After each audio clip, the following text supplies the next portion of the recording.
Dear students, हम लोग arithmetic progressions पढ़ रहे थे। इसका फर्स्ट लेक्चर हम लोग देख चुके हैं और इसके बारे में थोड़ा बहुत हम लोगों को जानकारी हो चुका है। अब इसका जो एक्सरसाइज है उसको हम लोग सॉल्व करेंगे। ये एक्सरसाइज 5.1 है और इसमें सभी क्वेश्चंस को जो भी इम्पोर्टेंट होगा इसमें उसको हम लोग सॉल्व करेंगे और अगर सिमिलर क्वेश्चन मिलता है तो वो आप खुद से सॉल्व करिएगा, ठीक है।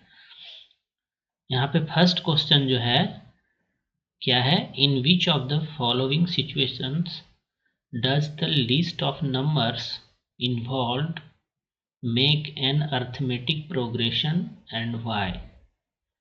कुछ सिचुएशंस दिया हुआ है और आपसे पूछा जा रहा है कि ये इस सिचुएशन में जो लिस्ट ऑफ नंबर्स इन्वॉल्व है वो क्या अर्थमेटिक प्रोग्रेशन में है, और अगर है तो क्यों है, ये पूछा जा रहा है आपसे। तो हम देखते हैं फर्स्ट क्या है, फर्स्ट सिचुएशन क्या है, इसको देख लेते हैं। तो सिचुएशन कुछ इस प्रकार से है, the taxi fare after each kilometre when the fair is 15 for the first kilometer, rupees 15 for the first kilometer and rupees 8 for each additional kilometer। ये एक सिचुएशन दिया गया है और यहाँ पे हमको सबसे पहले लिस्ट ऑफ नंबर्स फॉर्म करना होगा। इस सिचुएशन के हिसाब से लिस्ट ऑफ नंबर्स क्या फॉर्म हो रहा है, फिर हम उस लिस्ट ऑफ नंबर्स को चेक करेंगे कि वो अर्थमेटिक प्रोग्रेशन में है या नहीं है, अगर है तो क्यों है। इस प्रॉब्लम को सॉल्व करने के लिए हम लोग ऐसा ही कुछ करने वाले हैं। और प्रॉब्लम में है, सिचुएशन में है क्या कि फर्स्ट किलोमीटर के लिए जो टैक्सी फेयर है वो ₹15 है। मतलब कि इसको ऐसे समझ सकते हैं हम लोग कि एक टैक्सी है जिसका कि फेयर फर्स्ट किलोमीटर के लिए, मतलब कि ये मान लेते हैं अगर 1 किलोमीटर है तो फर्स्ट किलोमीटर के लिए उसका फेयर जो है वो ₹15 है, ठीक है। फिर क्या बोल रहा है कि ₹8 फॉर ईच एडिशनल किलोमीटर, मतलब अगर फिर हम एडिशनल 1 किलोमीटर जाते हैं, यहाँ से एडिशनल 1 किलोमीटर अगर जाते हैं तो हमको कितना पे करना पड़ेगा, एडिशनल ₹8, मतलब यहाँ पे हमको प्लस ₹8 और पे करना पड़ेगा, ठीक है। फिर अगर हम एडिशनल 1 किलोमीटर जाते हैं तो फिर हमको प्लस ₹8 पे करना पड़ेगा, ठीक है। फिर हम नेक्स्ट जाते हैं तो फिर हमको एडिशनल ₹8 पे करना पड़ेगा, इस प्रकार से है। तो मतलब अगर देखा जाए तो अगर हमको फर्स्ट किलोमीटर ट्रेवल करने के लिए कितना रुपीज़ पे करना पड़ा, ₹15 पे करना पड़ा। और अगर सेकेंड किलोमीटर, अगर 2 किलोमीटर हमको ट्रेवल करना है इस टैक्सी से तो हमको कितना पे करना पड़ेगा, टैक्सी फेयर 15 + 8 पे करना पड़ेगा, ठीक है। ये 15 + 8 कितना हो रहा है, 23 हो रहा है, ₹23 पे करना पड़ेगा। थर्ड किलोमीटर के लिए अगर हम ट्रेवल कर रहे हैं तो हमको कितना पे करना पड़ेगा, ये 23 तो पे करना ही पड़ेगा। एडिशनल 1 किलोमीटर के लिए फिर से ₹8 पे करना पड़ेगा, +8। इसका मतलब है ये कितना हो गया, ये ₹41 पे करना पड़ेगा। एक और ले लेते हैं हम ताकि पिक्चर क्लियर हो जाए। अगर हमको 4 किलोमीटर इस टैक्सी से ट्रेवल करना है तो हमको कितना पे करना पड़ेगा, 41 + 8 रुपीज़, मतलब 49 पे करना पड़ेगा। यहाँ से एक लिस्ट ऑफ नंबर्स फॉर्म हो रहा है। वो लिस्ट ऑफ नंबर क्या है, वो लिस्ट ऑफ नंबर है 15 यहाँ पे लिख रहे हैं हम 15, 23, 41, 49 एंड सो ऑन। ठीक है, तो अब हम लोगों को चेक करना है कि ये लिस्ट ऑफ नंबर्स जो है ये क्या अर्थमेटिक प्रोग्रेशन में है, और अगर है तो क्यों है। तो इसको चेक करने के लिए हम लोग क्या करते हैं, सबसे पहले यहाँ पे आप देखिए A1 क्या हो जाएगा, A1 ये जो 15 है ये A1 हो जाएगा, ये 23 जो है ये A2 हो जाएगा, 41 जो है वो A3 हो जाएगा, और ये A4 हो जाएगा। ठीक है, ये A1, ये A2, ये A3, ये A4। ठीक है, अब हम लोग क्या करते हैं, कोई भी लिस्ट ऑफ नंबर्स को चेक करने के लिए कि क्या ये अर्थमेटिक प्रोग्रेशन में है या नहीं है, हम लोग क्या करते हैं A2 माइनस A1 फाइंड करते हैं। ये अभी हम फाइंड करेंगे तो पता चलेगा आपको हम क्या बोलना चाह रहे हैं। तो 23 माइनस 15 अगर आप करेंगे तो आपको क्या मिलेगा, 8 मिलेगा।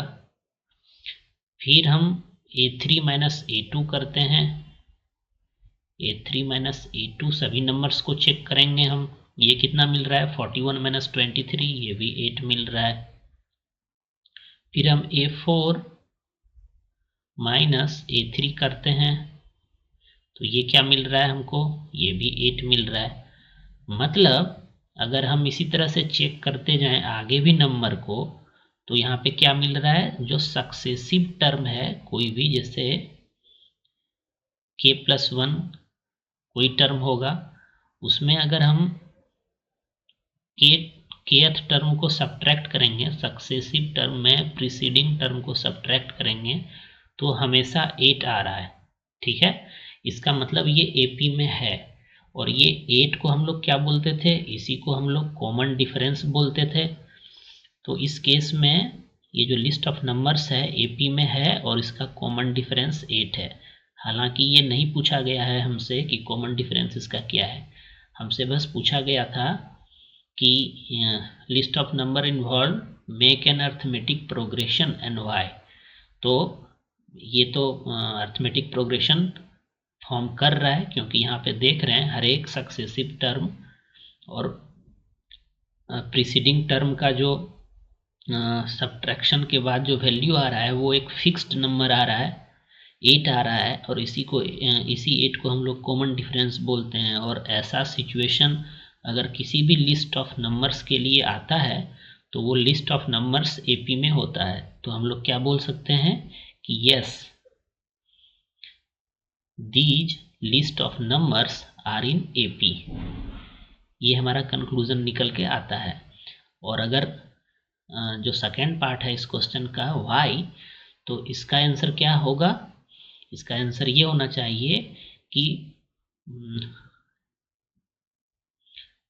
इसका जो कॉमन डिफरेंस आ रहा है सक्सेसिव टर्म और प्रीसीडिंग टर्म का, ये स्टेटमेंट जो है ये इसको आप मैथमेटिकली बोल सकते हैं कि इसका जो एक सक्सेसिव टर्म को प्रीसीडिंग टर्म में सब्ट्रैक्ट करने पे हमेशा 8 आ रहा है। यहाँ पे k का वैल्यू आप 1 ले सकते हैं, 0 ले सकते हैं, 0 नहीं ले सकते हैं सॉरी, k का वैल्यू यहाँ पर अगर आप 0 ले लेंगे तो A1 आ जाएगा, A1 माइनस A0 तो यहाँ कोई टर्म है ही नहीं, A1 से स्टार्ट है ना, तो k का वैल्यू आप 1 से लेकर के इन्फिनिटी तक कोई भी अगर नंबर लेंगे तो हर एक सिचुएशन में आपको जो ये वैल्यू मिल रहा है वो 8 मिल रहा है।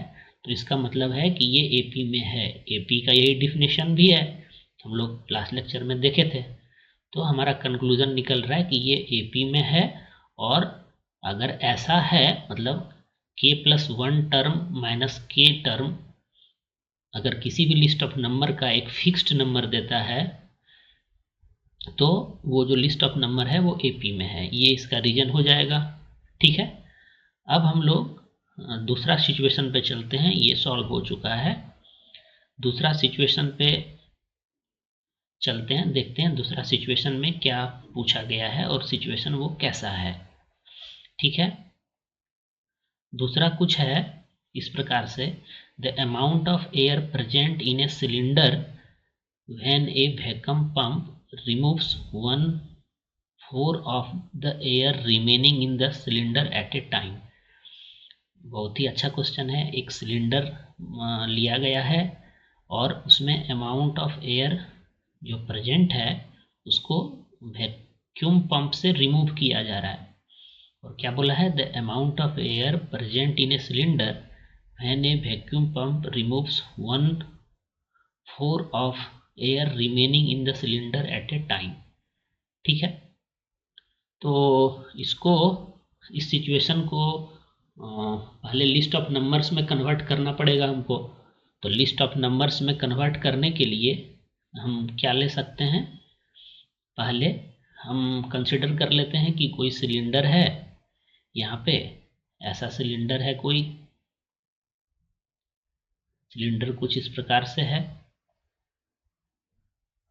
ठीक है, ये सिलेंडर है, इसमें एयर फिल किया हुआ है और एक वैक्यूम पंप जो है इसके एयर को रिमूव कर रहा है। तो हम सबसे शुरू में कितना एयर है इसमें, ये हमको लेना होगा एक वैल्यू, तो उसको हम 1 ले लेते हैं। सबसे शुरू में फर्स्ट टाइम जब रिमूव नहीं किया होगा तो उसमें ये पूरा भरा हुआ था, तो उस समय इसका जो पार्ट है पूरा फुल का फुल बचा हुआ है, 100% यहाँ पे बचा हुआ है एयर। अब 100% अब वैक्यूम पंप क्या किया, 1/4 of the air remaining in the cylinder eight A time. मतलब अगर यहाँ पे 1 है तो वैक्यूम पंप इसको रिमूव किया, और रिमूव करेगा तो कितना बचेगा फिर से, तो 1 - 1/4 रिमूव कर दिया ना, तो इतना ही पार्ट बचना चाहिए सेकेंड टाइम।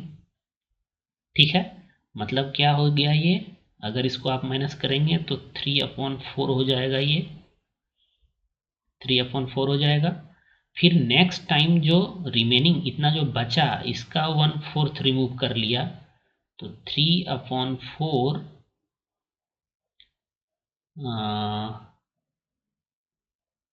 का 1/4 मतलब इसका 4th पार्ट रिमूव कर दिया है उसने, मतलब इतना रिमूव किया है 3/4 × 4। इसको अच्छे से समझना होगा, ये ऐसा हम क्यों लिख रहे हैं। ठीक है,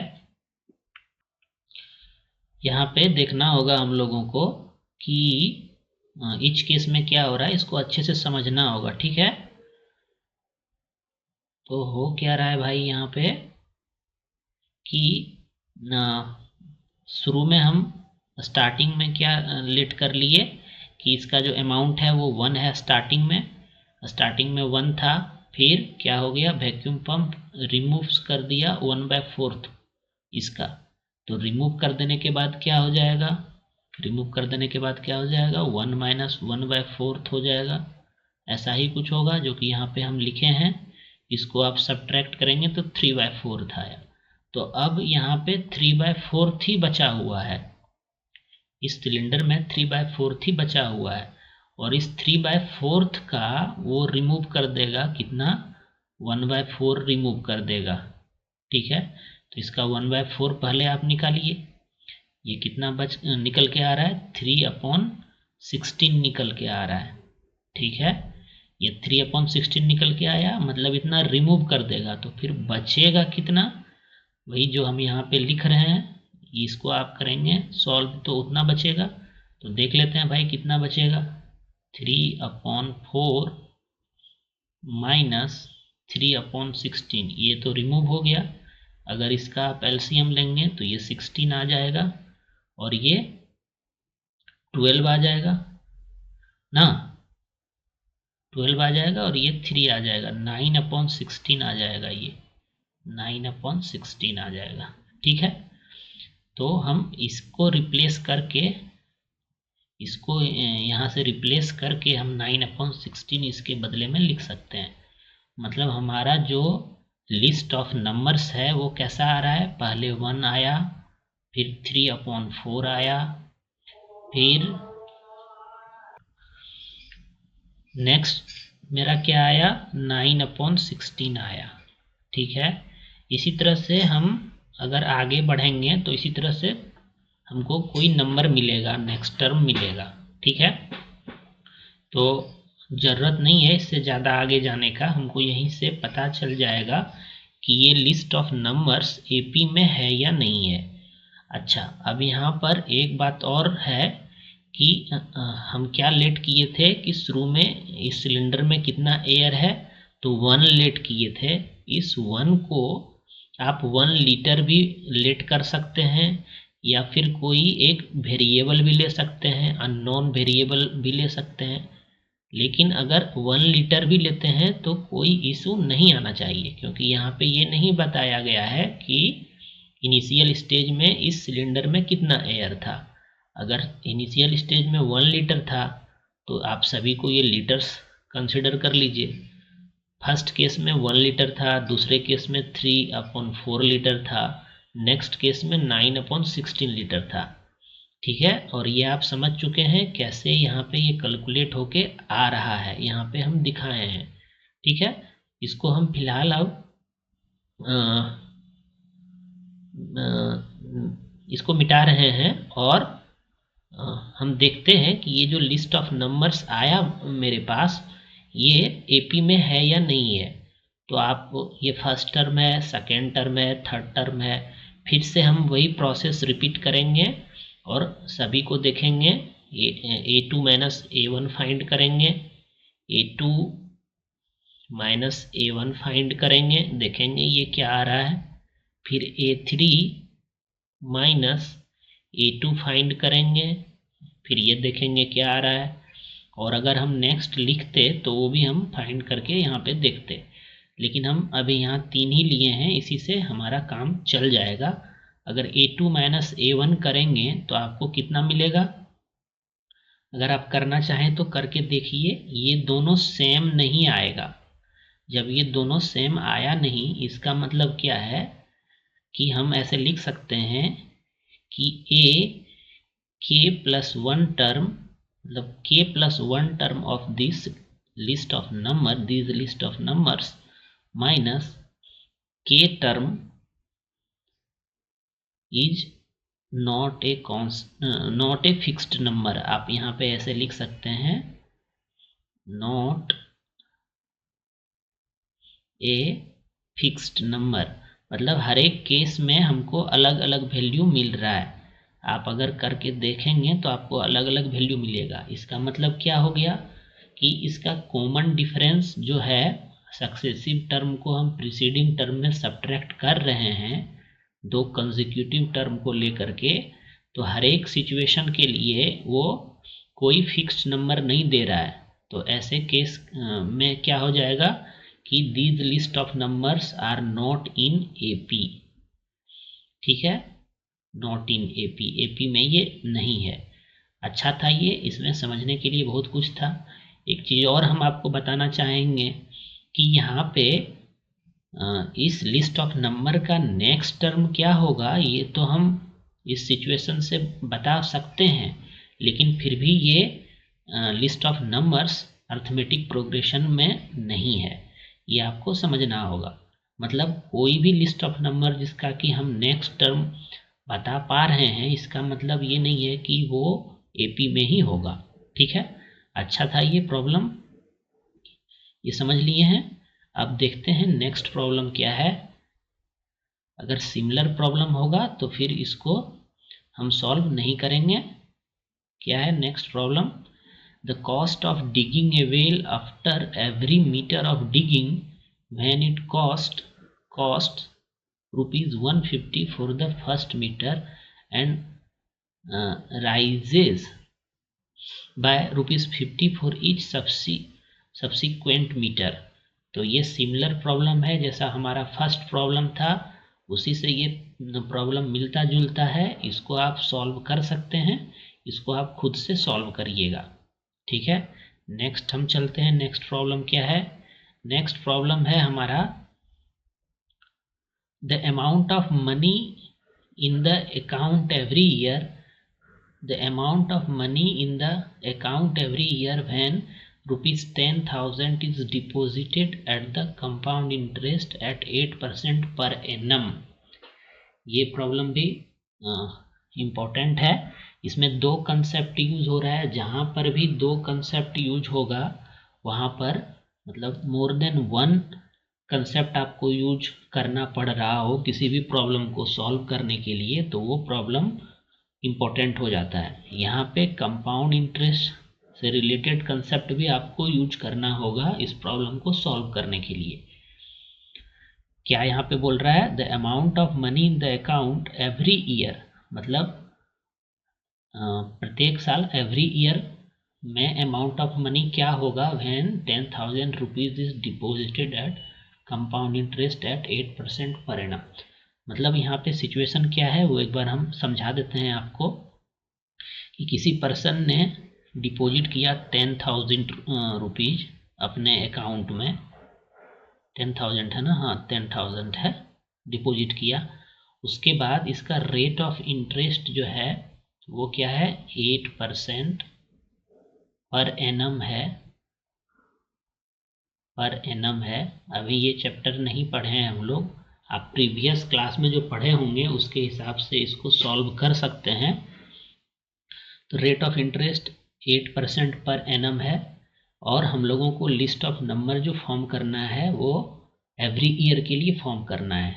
तो हमारे पास लिस्ट ऑफ नंबर जो आएगा वो क्या आ जाएगा, सबसे शुरू में फर्स्ट ईयर में जो लिस्ट ऑफ नंबर है वो क्या है, 10,000 है। सेकेंड ईयर में इसका 8% आ जाएगा, मतलब सेकेंड ईयर में जो अमाउंट होगा इसके अकाउंट में वो तो इंटरेस्ट ऐड करके आएगा ना, इंटरेस्ट ऐड करके आएगा, तो 10,000 से तो ज़्यादा ही आएगा। अब कितना ज़्यादा आएगा, अगर आप कंपाउंड इंटरेस्ट पढ़े हैं तो आप यहाँ पे इसको बना सकते हैं। और यहाँ पे जो इंटरेस्ट है वो क्या है, कंपाउंड इंटरेस्ट है, CI है। तो CI का हम लोग फॉर्मूला यूज करके इसको कर सकते हैं। CI का फॉर्मूला क्या होता है, अमाउंट इक्वल टू, आप लोग जानते होंगे, अमाउंट इक्वल टू, ये फॉर्मूला होता है P into 1 plus R, P into 1 plus R upon 100 to the power T। ये फॉर्मूला से हम निकाल सकते हैं। तो आप सेकेंड ईयर में कितना अमाउंट आएगा, अगर चाहें तो आप यहाँ से कैलकुलेट कर सकते हैं। तो चलिए हम कैलकुलेट कर लेते हैं, क्या आ रहा है अमाउंट देख लेते हैं हम। तो ये अमाउंट सेकेंड ईयर में क्या आ जाएगा, 10,000 P है हमारा, तो 10,000 रख दिए हम यहाँ पे वैल्यू, ठीक है। और यहाँ पे 1 रहेगा, यहाँ पे R कितना है, 8 है। अगर आप कंपाउंड इंटरेस्ट पढ़े होंगे तभी इस प्रॉब्लम को सॉल्व कर पाएंगे। और यहाँ पे T क्या हो जाएगा, 1 ईयर के लिए निकाल रहे हैं तो 1 हो जाएगा। मतलब इस प्रकार से कुछ वैल्यू आएगा। और आप जब इसको कैलकुलेट करेंगे तो आपको ये क्या मिलेगा, ये आपको मिलेगा, जो ये अमाउंट निकल के आएगा वो मिलेगा 10800, ऐसा ही कुछ मिलेगा। तो आपको जो सेकेंड ईयर में जो अमाउंट डिपॉजिट है इस पर्सन के अकाउंट में वो इतना हो जाएगा। उसी तरह जब आप थर्ड ईयर के लिए फाइंड करेंगे तो ये सारा वैल्यू तो वैसा ही रहेगा, P तो यही रहेगा 10,000, R भी 8% रहेगा, लेकिन T का वैल्यू क्या हो जाएगा, 2 हो जाएगा, ठीक है। T का वैल्यू थर्ड ईयर के लिए 2 हो जाएगा। और यहाँ पे 2 लगा के हम इसको कैलकुलेट कर सकते हैं। एक बार हम आपको दिखा देते हैं, ये सेकेंड ईयर के लिए हम ये निकाले हैं A2, ठीक है। अगर आप थर्ड ईयर के लिए निकालेंगे तो कैसा निकल के आएगा, A3, मतलब थर्ड ईयर के लिए जो अमाउंट आएगा वो 10,000 तो रहेगा ही, क्योंकि प्रिंसिपल अमाउंट यही था, प्रिंसिपल अमाउंट यही था। और 1 प्लस R तो सभी के लिए सेम ही रहेगा, 8/100। और क्या हो जाएगा, T क्या हो जाएगा, 2 हो जाएगा थर्ड ईयर के लिए। तो इसको जब आप कैलकुलेट करेंगे तो इसका भी कुछ वैल्यू आएगा, वो आप कैलकुलेट कर लीजिएगा खुद से। हम अभी इसको कैलकुलेट नहीं कर रहे हैं, हम आपको बस ये प्रोसेस बता रहे हैं। इसको आप कैलकुलेट करेंगे तो 108 अंदर में जो ये टर्म है ये सॉल्व होके 108 आएगा, 100 आएगा, और स्क्वायर है तो यही टर्म 2 बार मल्टीप्लाई होगा। ठीक है, ये जो अमाउंट आएगा ये थर्ड ईयर के लिए आ जाएगा। सेकेंड ईयर के लिए हमारा ये आया था अमाउंट 10800, और फिर यहाँ पे जो अमाउंट आएगा इसको कैलकुलेट करके हम अमाउंट को पता कर सकते हैं। अब ये जो लिस्ट ऑफ नंबर्स मिला हमको, क्या ये एपी में है? आप जब इसको कैलकुलेट करेंगे तो यहाँ पे एक नंबर मिलेगा आपको, रुपीज़ मिलेगा, कुछ मिलेगा आपको, जैसे ये 10,800 मिला तो यहाँ पर आपको 10,000, 1,600 या 1,700 के आसपास कुछ मिलेगा। तो अब जब इसको आप चेक करेंगे तो ये आपको एपी में नहीं मिलेगा। ठीक है, तो इसका कंक्लूज़न हम आपको बता दे रहे हैं कि ये लिस्ट ऑफ नंबर एपी में नहीं है, नॉट इन एपी। ठीक है, लेकिन इसका जो पार्ट है ये आप खुद से करिएगा। क्लियर है? 2 क्वेश्चन हम सॉल्व किए, बाकी आप खुद से करिएगा। आपको यहाँ पे फार्मूला बता दिए हम सीआई का, अगर आपको नहीं आता हो तो, और अगर ज़रूरत पड़ेगा तो हम लोग सीआई जब पढ़ेंगे तो इसको हम अच्छे से समझेंगे। ठीक है, नेक्स्ट सिचुएशन क्या? अच्छा, नेक्स्ट ये बस 4 क्वेश्चन ही था ऐसा सिचुएशन वाला। अब नेक्स्ट क्वेश्चन जो है उसको देख लेते हैं हम लोग, क्या है। Write first 4 term of the AP when the first term a and the common difference d are given as follows.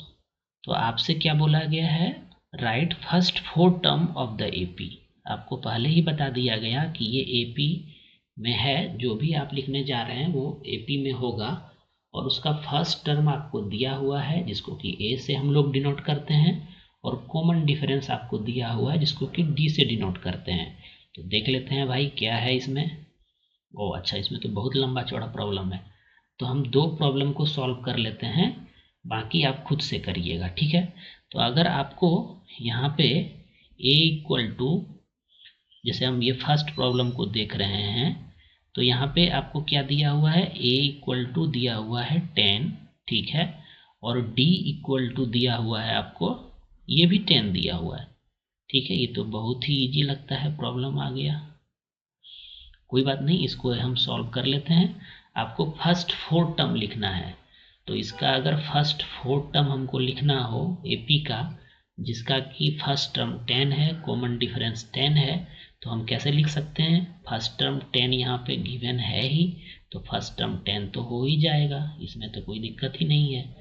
और सेकेंड टर्म क्या होगा? ए प्लस डी होता है, यही कॉमन डिफरेंस जो है फिक्स्ड नंबर, ये हर एक टर्म में इंक्रीज होता जाएगा, ऐड होता जाएगा, इंक्रीज नहीं ऐड होता जाएगा। ठीक है, तो 10 फर्स्ट टर्म है, उसमें ये कॉमन डिफरेंस ऐड हो गया आके, तो आपको क्या मिलेगा यहाँ पर? 10 + 10 20 मिलेगा। हम लिख के करते हैं इसको ताकि कोई कंफ्यूजन नहीं हो। सेकेंड टर्म जो मिला आपको 10 + 10 मिला, ठीक है, मतलब फर्स्ट टर्म 10 मिला, नेक्स्ट टर्म इसका सेकेंड टर्म 20 मिला, और फिर जब हमको नेक्स्ट टर्म लिखना है तो हम इसमें कॉमन डिफरेंस को ऐड करेंगे। कॉमन डिफरेंस क्या है? 10 है, तो ये ऐड करेंगे, मतलब हमको जो फर्स्ट टर्म 20 मिला, फर्स्ट टर्म 10 मिला, सेकेंड टर्म 20 मिला, और थर्ड टर्म 30 मिला, और ऐसे ही फोर्थ टर्म 40 मिलेगा। आपको 4 टर्म ही लिखना है इस एपी का, और ये एपी में है क्योंकि हर एक सक्सेसिव टर्म जो है प्रीसीडिंग टर्म से क्या है? 10 ज़्यादा है, यहाँ पे ऐसा ही दिख रहा है ना, तो एपी का डिफिनेशन ही यही है। तो ये जो चारों टर्म हम लिखे हैं इस एपी का यहाँ से हम फर्स्ट टर्म और कॉमन डिफरेंस के हेल्प से लिख चुके हैं, ऐसा ही ये बनेगा। उसी तरह से है सेकंड क्वेश्चन है, तो सेकंड क्वेश्चन को आप बनाने के लिए क्या करिएगा? वैसा ही फंडा अप्लाई करेंगे। ए इक्वल टू -2 दिया हुआ है, और d इक्वल टू 0 दिया हुआ है।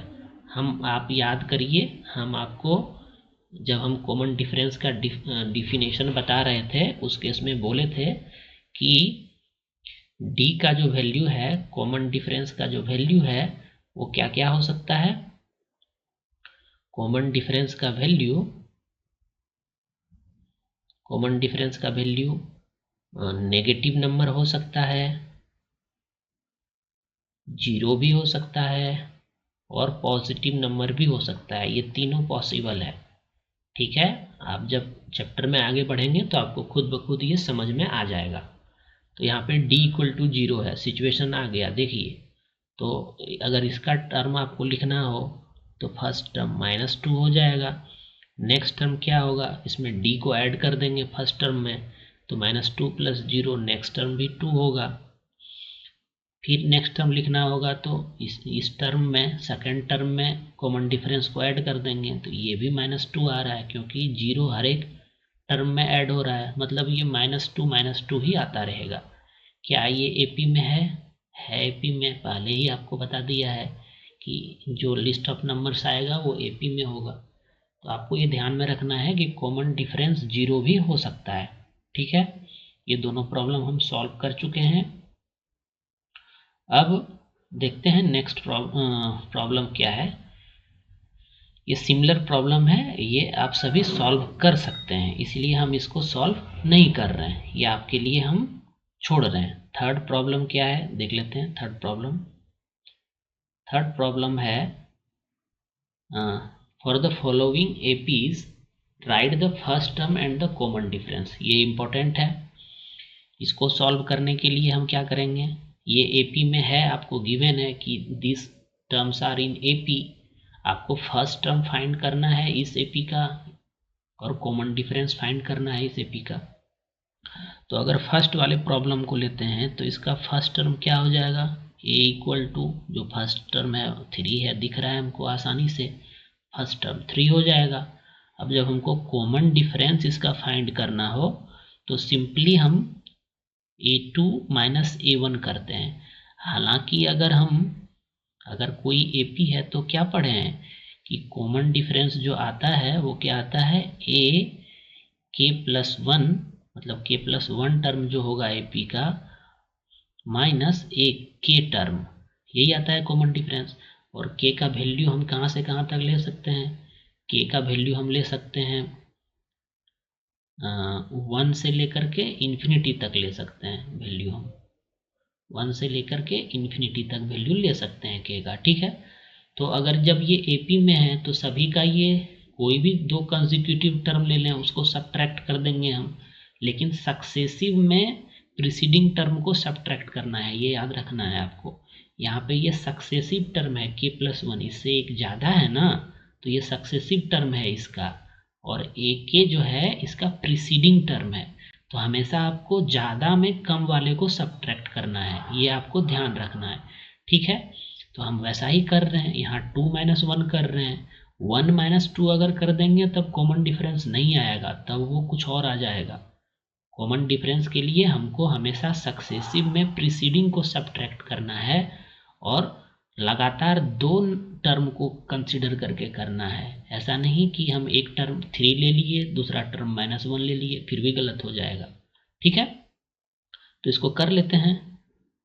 तो कॉमन डिफरेंस जब हमको निकालना है तो इस एपी में देखिए a2 क्या है, 1 है, तो 1, और a1 क्या है, फर्स्ट टर्म क्या है, 3 है, तो ये 3, ये इक्वल टू आपका आ रहा है -2। देखिए यहाँ पे कॉमन डिफरेंस क्या आ गया, नेगेटिव नंबर आ गया। पॉजिटिव भी आप देख लिए, नेगेटिव भी देख लिए और 0 भी देख लिए। ठीक है, अगर आप चाहें तो d इक्वल टू आप ऐसे भी फाइंड कर सकते हैं, a3 - a2 भी कर सकते हैं, इसमें कोई इशू नहीं आएगा। a3 - a2 भी कर सकते हैं, मतलब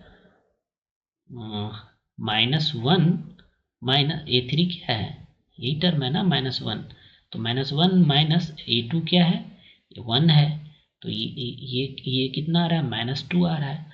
और जब ये सभी टर्म्स एपी में है तो कॉमन डिफरेंस सभी का सेम ही आता है, यही तो डिफिनेशन है एपी का। ठीक है। लेकिन हम लोग जनरली क्या करते हैं, A2 माइनस A1 करके फाइंड कर लेते हैं, क्योंकि हमको दूर जाके देखने का ज़रूरत नहीं है। अगर कोई टर्म्स AP में है तो हम उसका कॉमन डिफरेंस निकालने के लिए A2 माइनस A1 कर लेंगे। ठीक है, क्लियर है पॉइंट। अच्छा, अब और भी जो प्रॉब्लम्स है इसमें वो तो बहुत ही इजी लग रहा है। जैसे यहाँ पे आपका फर्स्ट टर्म क्या हो जाएगा, यहाँ पे फर्स्ट टर्म हो जाएगा 0.6 हो जाएगा। इस AP का फर्स्ट टर्म 0.6 हो जाएगा। इसका कॉमन डिफरेंस अगर हमको पता करना है तो A2 माइनस A1 कर लेते हैं, ये सबसे आसान होता है करना। तो A2 इसमें सेकेंड टर्म क्या है, 1.7 है, और फर्स्ट टर्म क्या है, 0.6 है, तो 0.6 माइनस कर देंगे इसमें A2 माइनस A1। ये जो भी आ रहा है कितना आ रहा है, 1.1 आ रहा है, ये इस AP का कॉमन डिफरेंस हो जाएगा। ठीक है, क्लियर है, इसमें कुछ ज़्यादा था नहीं। इसी टाइप का सब क्वेश्चंस है इसमें 1 2 3 4, तो आप कुछ खुद से सॉल्व करिएगा। अब हम लोग 4th नंबर क्वेश्चन पे चलते हैं। यहाँ पे क्या बोला जा रहा है, which of the following are APs if they form an AP, find the common difference D and write 3 more terms. तो एक किसी भी प्रॉब्लम को हम लोग सॉल्व कर लेते हैं। कौन सा इसमें सबसे अच्छा प्रॉब्लम कौन सा है उसी को सॉल्व करेंगे, या रेडिकल वाला, क्योंकि रेडिकल देखते ही हमको लगता है कि ये हार्ड क्वेश्चन है, जबकि वैसा होता नहीं है, लेकिन हमको लगता है वैसा। तो यहाँ पे क्या करना है, which of the following are APs, पहले तो आपको चेक करना है कि ये सभी टर्म्स जो हैं वो AP में है या नहीं है, और अगर वो AP में है तो आपको कॉमन डिफरेंस फाइंड करना है और 3 मोर टर्म्स लिखना है इसका क्या होगा। तो हम इसको देख लेते हैं भाई कि ये AP में है या नहीं है। तो उसके लिए हम सिंपल सी बात है, पहले A1 लिखेंगे। A1 क्या है हमारा, 3 है। A2 क्या है, सेकेंड टर्म क्या है, 3 प्लस √2 है। ठीक है, इससे घबराना नहीं है, ये कुछ भी नहीं करेगा। A3 क्या है, थर्ड टर्म क्या है, इस लिस्ट ऑफ नंबर का क्या है, तो 3 प्लस 2√2 है। ठीक है, और फोर्थ टर्म इस नंबर ऑफ सीक्वेंस का, लिस्ट ऑफ नंबर का क्या है, 3 प्लस 3√2 है। ये तो लग रहा है इजी वाला हम ले लिए। अब हम क्या करते हैं कि अगर कोई भी लिस्ट ऑफ नंबर AP में होता है तो हम यही चेक करते थे ना कि सभी का 2 कंसेक्यूटिव टर्म का जो डिफरेंस आ रहा है सक्सेसिव माइनस प्रीसीडिंग, वो सभी केस में सेम आ रहा है कि नहीं आ रहा है।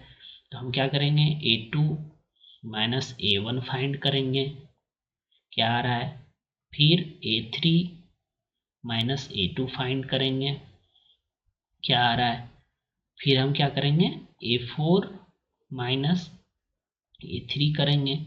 यहाँ तो 4 टर्म ही है तो बस इतना ही करना है हमको। A2 माइनस A1 करेंगे तो क्या होगा, 3 प्लस √2 माइनस 3, यहाँ पे लिख देते हैं ताकि कोई कंफ्यूजन नहीं हो। A2 हमारा क्या है, सेकेंड टर्म 3 प्लस √2, इसको √2 यहाँ पे लिख रहे हैं हम, माइनस 3, A1 3 है तो 3 यहाँ पे लिख दिए हम। अगर इसको आप सब्ट्रैक्ट करेंगे तो ये √2 आ रहा है। ठीक है, वहीं जब आप A3 माइनस A2 करेंगे तो क्या हो जाएगा, A3 क्या है, 3 प्लस 2√2 है।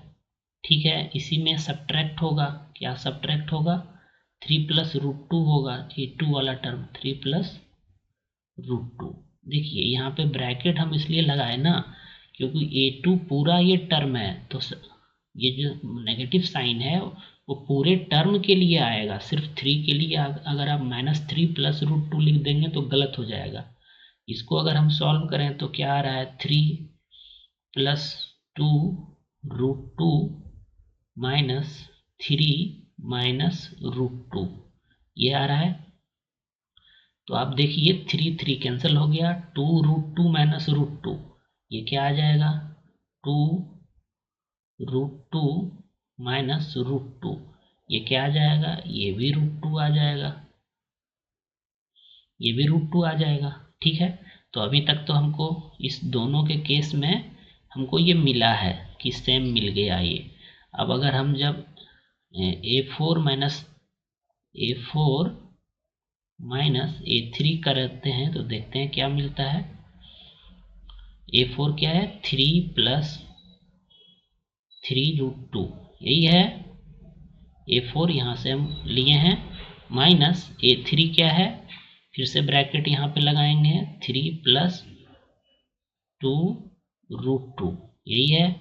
इसको जब आप सॉल्व करेंगे तो क्या मिल रहा है, 3 + 3√2 -3 - 2√2। देख लेते हैं क्या मिल रहा है। ये 3 तो कैंसिल हो गया, 3√2 - 2√2 ये मिल रहा है, 3√2 - 2√2। तो 3√2 - 2√2 क्या हो जाएगा, ये भी √2 आ गया। मतलब हर एक केस के लिए इसका जो वैल्यू है ये सेम आ गया, मतलब कि ये सभी टर्म्स AP में है। ये जो टर्म्स है ये AP में है, तो AP में आ गया तो आपको कॉमन डिफरेंस पता करना है। तो कॉमन डिफरेंस क्या होगा, यही तो हुआ ना, A2 - A1 या A3 - A2 या A4 - A3, किसी को भी लेकर के आप कॉमन डिफरेंस बोल सकते हैं। तो इसका आया कितना कॉमन डिफरेंस आया इसका √2 आया, इस AP का कॉमन डिफरेंस √2 आया। अब आपको इसका नेक्स्ट टर्म लिखना है, तो नेक्स्ट टर्म लिखने के लिए क्या करते हैं, हम जस्ट इसमें कॉमन डिफरेंस को ऐड करेंगे। तो इसका जो A5 टर्म आएगा, 5th टर्म जो आएगा इस AP का, वो क्या हो जाएगा, 3 + 3√2। तो ये 4th टर्म था, 4th टर्म में हम कॉमन डिफरेंस को ऐड कर देंगे √2 को, यही 5th टर्म आ जाएगा। तो 3 + 3√2 + √2 4√2 आ गया। इस तरह से आप इसका 6th टर्म भी फाइंड कर सकते हैं। इसके लिए क्या करना होगा, A5 में कॉमन डिफरेंस को ऐड करना होगा। A5 हमारा जो आया है यहाँ पे, इसमें कॉमन डिफरेंस को ऐड कर देंगे, √2 कर देंगे। और ये देखने से भी लग रहा है 3 + √2 3 + 2√2 3 + 3√2, मतलब पहले एक √2 आया, फिर 2√2 आया, फिर 3√2 आया, फिर 4√2 आएगा, फिर 5√2 आएगा। तो ये AP में है और आप इसका तीनों टर्म लिख सकते हैं। बाकी सभी जो क्वेश्चंस हैं इसमें वो सभी सिमिलर्स हैं, इसलिए हम उसको अभी सॉल्व नहीं कर रहे हैं, वो आप खुद से सॉल्व करिएगा, ठीक है। फिर इसका जो रेस्ट प्रॉब्लम है, रेस्ट जो बच गया है प्रॉब्लम, उसको हम लोग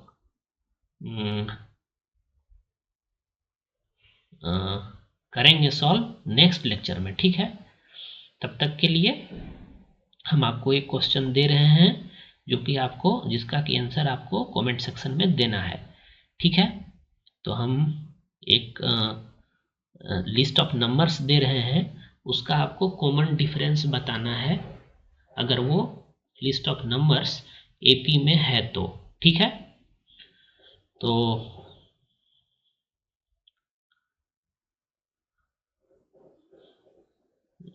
लिस्ट ऑफ नंबर्स हम आपको एक लिख के दे रहे हैं।